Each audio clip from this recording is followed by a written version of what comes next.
ආයුබෝවන් අද අපි ටික දවසක හම්බුනේ මං චුට්ටක් අසනීපත් වුණා ඒකයි වෙලා තියෙන්නේ ගැටලුවක් නැහැ දැන් සනීපයි හොඳයි ඉන්න ගමන්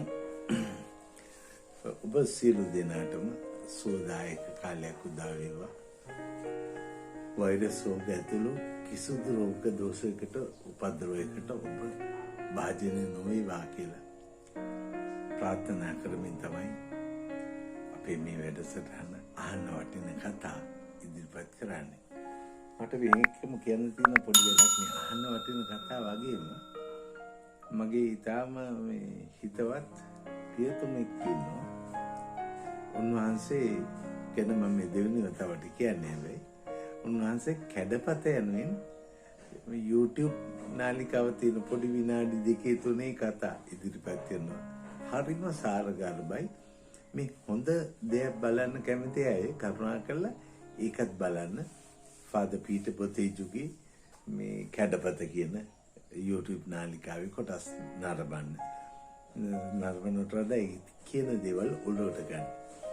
අද මම කතා කරන්න යන්නේ මෙන්න මේ උන්වහන්සේ ගැන.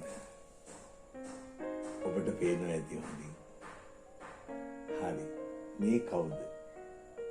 මේ තමයි යක්කඩුවේ පඤ්ඤාරාම ස්වාමීන් වහන්සේ.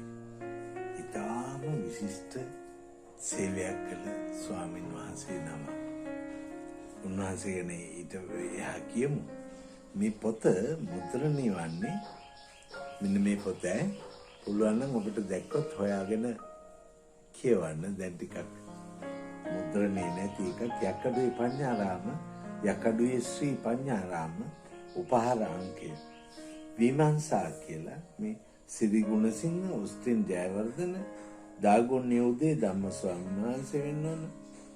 සෝමරත්න බාලසූරිය දැන් මහාචාර්ය සෝමරත්න බාලසූරිය ඉවකට මේ කැලණි විශ්වවිද්‍යාලයේ හිටපු පිරිස එකතු වෙලා මේ වගේ කලාපයක් කරන කැලණි විශ්වවිද්‍යාලීය මුද්‍රණාලයද කියලත් සැකහිතන මුද්‍රණය කළේ කෙසේ වෙතත් 1967 අංක 16 කියන විමර්ශා සංග්‍රහව කැලණි විශ්වවිද්‍යාලයේ මුද්‍රණාලයේ අධිකාරී කේ.කේ. පුංචි බණ්ඩා මහතා විසින් විමර්ශා ප්‍රකාශනය වෙනුවෙන් මුද්‍රණය කරන ලදී. මෙන්න මේ සඳහන් වෙන්නේ. කෙසේ වෙතත් මේ යක්කඩුවේ හාමුදුරුවෝ ගැන උන්වහන්සේ ගැන කතා කරනකොට මෙන්න හාමුදුරුවෝ කියලා මට කියන්න ඕන. ඒකට හේතුව තමයි උන්වහන්සේගේ විශාල ශාස්ත්‍රීය සේවයක් සිදු වුණා. කොටපු කියනවා නම් විද්‍යාලංකාර පිරිවෙනේ අයිතිකාරයා කිව්වොත් එහෙම නිවැරදි. ඒක මම කියන්න හිතාගත්තේ වෙන හේතුවක් නිසා. මේ අපේ ස්වාමීන් වහන්සේ පිළිබඳව ලිපියක් ලියලා තියෙනවා. ඒ ලියලා තින්නේ ආචාර්ය වල්පොල රාහුල ස්වාමීන් වහන්සේ. මට හිතෙන විදිහට ආචාර්ය වල්පොල රාහුල ස්වාමීන් වහන්සේ හොඳ බුද්ධිමතෙක්. මට හිතෙන විදිහට යක්කඩුවේ හාමුදුරුවන්ගේ ගෝලෙක් වෙන්න ඕන, ශිෂ්‍ය නමක් වෙන්න ඕන. ඒ බව ඇඟ වෙනවා මේ ලියලා තියෙන ලිපියෙන්. මේ ලිපිය උන්වහන්සේ රචනා කළ ඒවා නෙමේ යක්කඩුවේ ශ්‍රී පඤ්ඤාරාම අංකයටම විශේෂයෙන් 1966 සැප්තැම්බර් මාසයේ සෝබෝන් විශ්වවිද්‍යාලයේ ප්‍රංශයේ ඉඳන් එවන්නේ. බලන්න ප්‍රංශයේ නෙමේ කොහේ ගියත් අපේ රාහුල හාමුදුරන්ට තමන්ගේ ගුරු ස්වාමීන් වහන්සේව අමතක වෙලා නැහැ. මේ දැන් නම් මේ ඒ ලෙවල් වලට ගන්න ගුරුවරයා ඊළඟට යනකොට පයින් ගහගෙන යන ගෝලියෝ ඉන්නේ. hina යනවා. ඒගොල්ලෝ කාටවත් හරියනවද කියන එක වෙනම කාරණයක්. කෙසේ වෙතත් වල්පොල රාහුල හාමුදුරුව මෙන්න මෙහෙම උන්වහන්සේ ගැන දක්වනවා. මේක හරි වැදගත් ඔබට. මෙන්න හාමුදුරුවෝ කියන්නේ ඒකයි. යක්කඩුවේ හාමුදුරුවන්ගේ ජීවිතයේ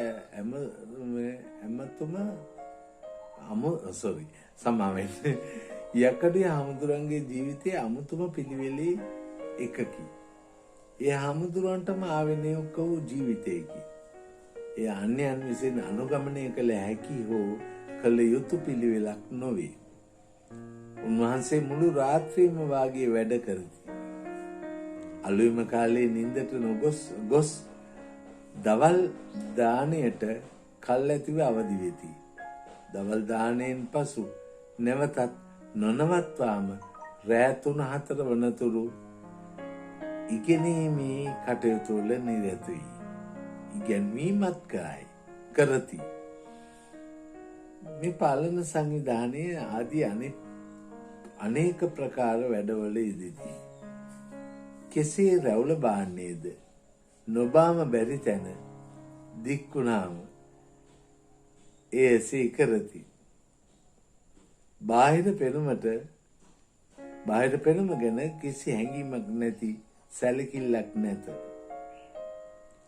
ලෝකේ නොයෙක් රටවල නොයෙක් තරාතිරම්වල අය දකින්නට ආශ්‍රය කරන්නට ලැබුණු නමුත් මෙබඳු බුද්ධලෙක් මට නම් හමු වී නැත. වල්පොල රාහුල හාමුදුරුවෝ ගැන කියන්නේ ඒ කියනකොට මේ ඡායාරූපය බලනකොට ඔබට පේන්නේ නැති මේ ඡායාරූපය දකින්නවත් එක්කම අමුත්තක්. මොකද්ද මේ යක්කඩේ හාමුදුරන්ගේ මේ රැවුල කොණ්ඩේ පොඩ්ඩක් එමින් ඇවිල්ලා තියෙන්නේ අපේ ස්වාමීන් වහන්සේ කෙනෙක් කියලා මවල දකින්න විදිහට නෙවෙයි උන්වහන්සේ වැඩවසලා තියෙන්නේ. ඒකට හේතුව තමයි ඒකටත් වෙලාවක් නැහැ. පාන්දර වැඩ කටයුතු පාන්දර 3 විතර වෙනකලොත් වැඩ කටයුතු කරනවා. ඒ ඔක්කොම ශාස්ත්‍රීය ලිපි ලේඛන වල කටයුතු. මේක නිසාම දවසක් හරි අපූර්ව වැඩක් වෙනවා. ඒ මොකද මේ විශ්වවිද්‍යාලයක් කරන්නේ කෙසේද යන ගැටලුව හැමෝටම තියෙනවා. ලොකු ව්‍යාපාරයක් යනවා විද්‍යාලංකාරයේ විශ්වවිද්‍යාලයක් කිරීමට. මේ යන ව්‍යාපාරයට එක එක වැඩ කරනවා භික්ෂුන් වහන්සේලාත් එකතු කරගෙන යක්කඩේ හාමුදුරුවෝ. අපේ හාමුදුරුවෝ හරි ලස්සන වැඩක් කරනවා. ඒ තමයි විවිධ විදේශීය විද්වතුන් ගෙනල්ලා මේ සඳහා බලගන්වන ව්‍යාපාරයක් කරනවා. ඉතින් දවසක් සර්වපල්ලි රාධක්‍රිෂ්ණන් මැතිතුමා ඉන්දියාවේ බොහොම හොඳ විද්වතෙක් ශ්‍රී ලංකාවට පැමිණෙනවා. පැමිණෙන්නේ පාන්දර 3ට. ඒ පැමිණුණාම මේ වල්පොල රාහුල හාමුදුරුවෝ එක්ක අපේ රාහුල හාමුදුරුවෝ වඩිනවා මේ සර්වපල්ලි රාධක්‍රිෂ්ණන් මැතිතුමා සමග. එතුමා කියනවා හාමුදුරුවනේ මට මේ විද්‍යාලංකාර පිරිවෙනේ බලවත්ම පුරුක හොයා ගන්න ඕන කියලා.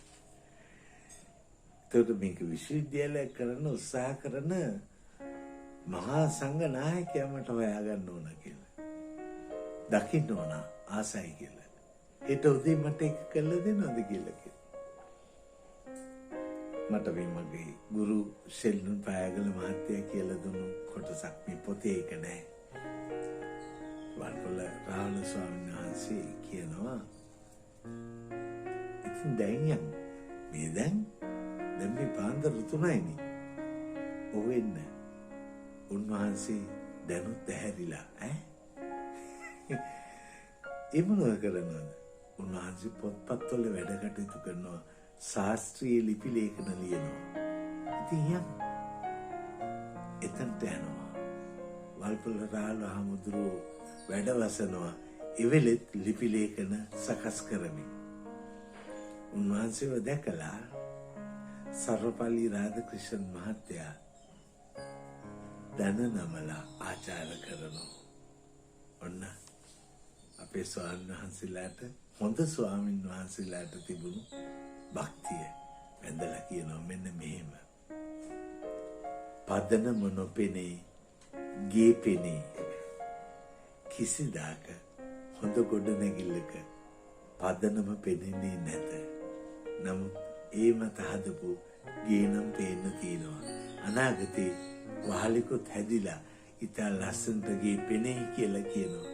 ඊට බොහොම ටික කාලෙයි විද්‍යාලංකාර විශ්වවිද්‍යාලය වෙනවා. එහි දිගුව තමයි අද තියෙන කැලණි විශ්වවිද්‍යාලය. ඉතින් බලන්න මේ පියා කවුද?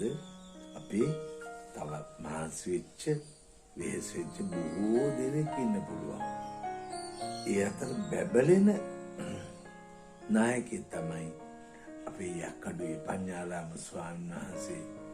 උන්වහන්සේ ගැන මෙන්න මෙහෙමත් ලියනවා අපේ මේ වල්පොල රාහුල ස්වාමීන් වහන්සේ. ඒක හරි වැදගත්. උන්වහන්සේ කිසියම් විභාගයකින් සමත් වීද යන්න මම නොදනිමි. ඒක හරියට හරි මට හිතෙනවා. දැන් මාර්ටින් වික්‍රමසිංහ මහත්තයා පහේ පන්තියට ඉගෙනගෙන තියෙනවා. නමුත් ඒ කාලේ දැන් පහ නෙමෙයි. එන්නේ එහෙම ගැටලුවකුත් තියෙනවා. ඒ අධ්‍යාපනයේ කඩාවැටි මේක වෙනම කතන්දරයක්. බටහිර පන්නේට ගිය ගමන් අපේ මිනිස්සුන් වෙලා තියෙන විනාශය. නමුත් එවකට පහේ පන්තිය කියනකොට මාර්ටින් වික්‍රමසිංහ මහත්තයා සංස්කෘත පාලි ඉංග්‍රීසි ඉතා චතුර ලෙස කතා කරන්න දැනගන්න පන්තියක්. ඒ දන්න බලන්නේ ප්‍රාමාණික බුද්ධිමතුක බිහිකිරීමට අධ්‍යාපනය කොච්චර වැදගත්ද කියලා. මෙතන තියෙන අන්තිම තැනට තව දෙකක් තියෙනවා. එතෙන්ට එනවා.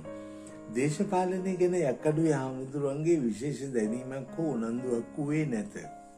ඒත් මහජන සේවයට ලක්දිව මහජන සේවය ලක්දිව සංඝයාට අයත් පාරම්පරික සම්ප්‍රදාය බව උන්වහන්සේගේ පිළිගැනීම විය. එහෙන් උන්වහන්සේ මෙම ව්‍යාපාරයට සම්පූර්ණ සහයෝගය දුන්නා. උන්වහන්සේගේ සහයෝගය නොලැබුණා නම් ඒ ව්‍යාපාරයේ ඒ තත්ත්වයට දියුණු නොවන බව බොහෝ දෙනා නොදන්වා විය හැක. උන්වහන්සේ කවදාත් මේ ප්‍රශ්නය පිළිබඳව ප්‍රසිද්ධියේ රැස්වීමක පෙනී සිට කතාවක් පවත්වා නැත. මේ විශ්වවිද්‍යාලය කරන ප්‍රශ්නේ ලොකු සටනක් තිබිලා තියෙනවා අවුරුදු ගාණක් යට. ඒක හරි වැදගත් නේද? ඊළඟට උන්වහන්සේ මෙන්න මෙහෙම අදහසකුත් දක්වනවා. භික්ෂුන් වහන්සේලා දේශපාලනය වැනි මහජන කටයුතු වලදීම අයෝග්‍ය යන අදහසක් ඇතැම් ප්‍රබල දේශපාලන නායකයෝ 1946 මුලදී ප්‍රකාශ කළහ. මෙම මතයට විරුද්ධව ඇතැම් ප්‍රගතිශීලී උගත් භික්ෂුන් වහන්සේලා සමග ප්‍රගතිශීලී ගිහි පිරිසද නැගී සිටියේ. අදත් තියෙන ඔය වගේව නේද? හරි බලන්නකෝ. මෙම ප්‍රශ්නය නිසා රට දෙකට බෙදී ගියේ. මෙය මෑත කාලේ ලංකා ඉතිහාසයේ වැදගත් සිද්ධියකි. මේ පිළිබඳ විස්තරය භික්ෂුවගේ උරුමය දෙවන මුද්‍රණයේ ප්‍රස්තාවනාවේ කියවේ. ඉවෙන්නේ වල්පොල රාහුල හාමුදුරුවෝ හරි අපූර්වට මේ ගනුදෙනුත් එක්ක ගත කරනවා නේද? ඉතා හොඳට. උන්වහන්සේ කීවාක් මෙන්ම ප්‍රකාශයෙන් පසු දේශපාලන බලය අරගෙන සිටි ධනවත් බලවත් පක්ෂය විද්‍යාලංකාරයට ප්‍රසිද්ධියම විරුද්ධ වන්නට පටන් ගත්තා. ඉතින් බලන්නකෝ මෙන්න මේ ඒ කාලේ විද්‍යාලංකාර සභාවේ සභාපතිව සිටි නිකලස් ආටිගල දොස්තර මහතා මේ බෙහෙදේ සංසිඳවීමේ අදහසින් එදා ලක්දිව බල සම්පන්නව සිටි ජනප්‍රධානියෙකුගේ සභාවේ කාරක මණ්ඩලයක් ඇඳවා විද්‍යාලංකාර ආචාර්ය මණ්ඩලය සමග සාකච්ඡා කිරීමට සැලැස්විය. මරු ජෝගි ගිහිලා තියෙන ඉතිහාසයේ විශ්වවිද්‍යාලය බිහිවෙන මෙච්චර එහෙමනම් අයියෝ වැඩක් නැහැ කියලා ඉවරලා තව ගොඩක් දේවල් තියෙනවා. මේ එතකොට මේ ජනනායක එනවා. සභාව තියෙනවා. ඉහතකී ජනනායකයා මේ ප්‍රධානියා භක්තිමත් බෞද්ධයෙකු මෙන් දායකයෙකු මෙන් යටහත් පාත්ව බැගෑපත් ලෙස යාඥා කරන ලීලාවෙන් කතාව පටන් ගත්තී. ඒ හරියන් නොයන බව දැනුණු විට ජන ප්‍රධානියෙකුගේ විලාසයෙන් ආනුභාව සම්පන්නව හලබව ඇතිව මේ දේශපාලන අදහස් වලට හා වැඩපිළිවෙළවල ආදීනව ඒ නැති විය හැකි විපත විස්තර කළේ. එහෙම තමයි. එතකොට මෝඩ පාර්ලිමේන්තුකාරයෝ උම තමයි. රයිට්. එහෙමත් වැඩක් නැත. විද්‍යාලංකාර සභාවේ ව්‍යවස්ථාව සාක්කුවෙන් එළියටගෙන තර්කානුකූලව නීතියට අනුව තර්ක කළේය. ඒ සියල්ලටම යක්කඩුවේ හාමුදුරුවෝ සංසුන්ම පිළිතුරු දුන්නා.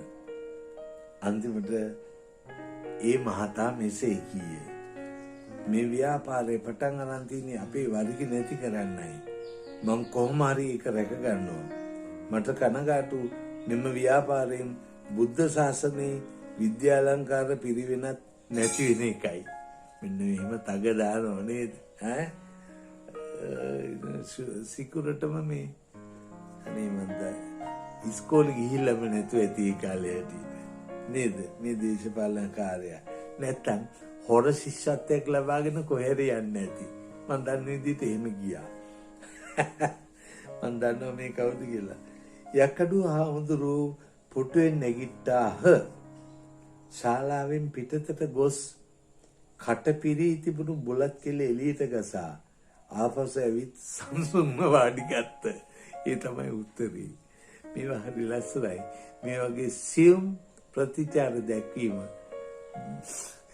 දේශපාලකයින්ට වගේ බුද්ධිමත්ති කියලා ඉන්න බූරුවන්ට හොඳට තේරෙනවා නම් හොඳයි. දැන් නම් එන්න උන්ට ඒක තේරෙන්නේ නැහැ. කෙසේ වෙතත් අපේ හාමුදුරුව අන්තිමට මෙහෙම අහනවා යන්න යනකම. ඈ මැතිතුමා, ඉතින් ඔය වර්ගයේ මැතිතුමා රැක ගන්නව නෙවෙයි. දැන් මහානායක හාමුදුරුවෝ බුද්ධ ශාසනය රැකගනි. විද්‍යාලංකාර පිරිවෙන අපි රැක ගන්නවා. එතකොට මේ ව්‍යාපාරයෙන් කාටවත් වරදක් වෙන්නේ නැහැ නෝ.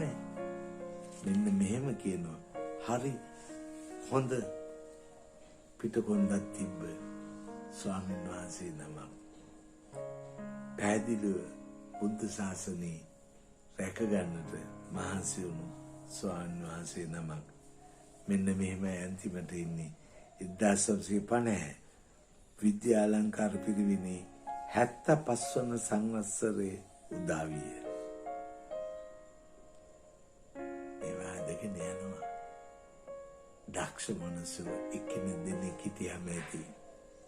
ගොඩක් ඉතින් ඉන්නේ බත්පතට බීම බෝතලේට ජීවිතේ ආත්මය ඔක්කොම පාවා දෙන මිනිස්සු. ඉතින් යක්කඩුවේ හාමුදුරුවෝ ගැන ඩී.බී. ධනපාල මහත්මයා. ඔබ දන්නවා ඇති ඩී.බී. ධනපාල මහත්තයා කියන්නේ ඩී.බී. නිහාසිංහ මහත්තයාගේ පියා. ඩී.බී. ධනපාල මහත්තයා හොඳ පුවත්පත් කතුවරයෙක්. ලංකාදීපේම බලපෑ ඉස්සර දන්නවා ඇති. මේ මහතාගේ Among Those Present නම් පොතේ යක්කඩුවේ හාමුදුරුවෝ ගැන ලියන ලිපි හාමුදුරුවන්ගේ මහා ගුණ සමුදාය ව්‍යක්ත ලෙස මෙසේ සම්පීඩිත වේ. උන්වහන්සේ මනෝදර්ශනයේ නිර්භයතාව, අධිෂ්ඨානයේ ස්ථිරත්වය, පාණ්ඩිත්වයේ අමිතත්වය, හිතේ විස්තාරය, හෘදේ කාරුණ්‍යය යන මේ ගුණයෙන් උදාර මහිමේ සාමාන්‍ය නරයන් මවිත කරවයි. මේ උන්වහන්සේගේ ගති ලක්ෂණ ගැන ඩී.බී. ධනපාල මහත්තයා කතා කරපු අවස්ථාවක්. මේ ඔක්කොම මතක් කරලා කියලා දෙන්නේ අපිට වල්පොල ආචාර්ය වල්පොල රාහුල හාමුදුරුවෝ ලියලා තින්නේ 1966 සැප්තැම්බර් සෝබෝන් පැරිසියේ මන් දන්න විදිහට සිය ආචාර්ය උපාධිය සඳහා වැඩ කටයුතු අධ්‍යයන කටයුතු කරන්නට ගිය වෙලාවේ තමයි මේ ලිපි ලියන්නේ කියලා ආරාධනා කරන්න උන්වහන්සේට. මේ යක්කඩුවේ ශ්‍රී පඤ්ඤාරාමාංකයේ පරණ පුස්තකාලවලවත් තිබ්බොත් පොඩ්ඩක් අරගෙන බලන්න. සාර ගර්භ ලිපි ගණනාවක් මේ තියෙනවා. ඔබට ජයම වේවා. ආයුබෝවන්.